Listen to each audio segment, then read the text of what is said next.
Hi, thank you for coming back. I want today to talk about a job that I had a few months ago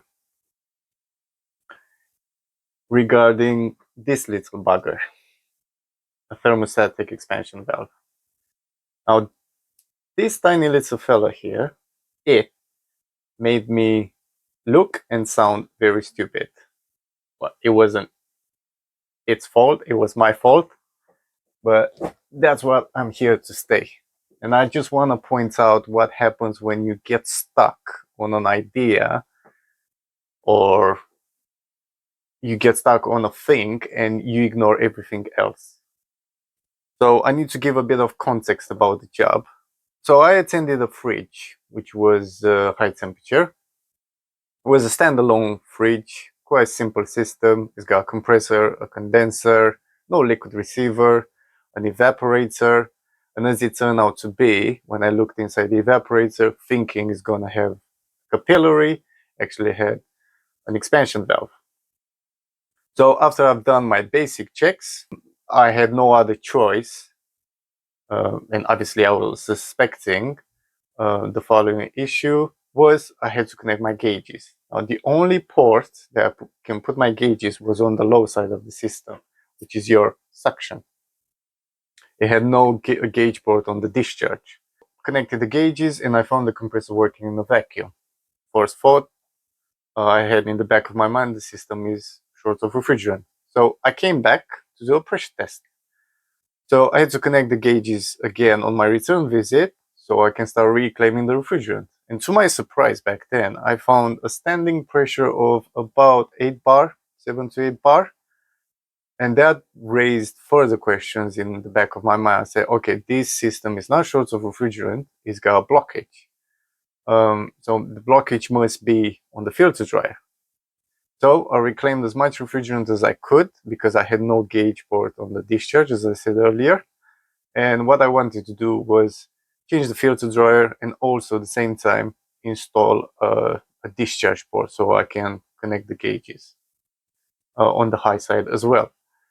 So after I finished reclaiming what I could on the low side of the system, I had to take the expansion valve apart, which is this one. So your refrigerant will travel this way, and then this side will go into your evaporator. Now inside here, you've got an orifice with a filter, and I'll put a video up there just to show what I found on the filter. It was quite blocked. So I say, okay, now this is a good chance to change the orifice with the filter as well. A screwdriver here in my pocket. Okay, come on. Okay, we want this one. This is my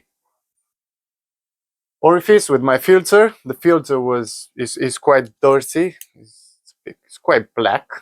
So okay, we must have had a compressor burnout in the past or blocked filter dryer or so on.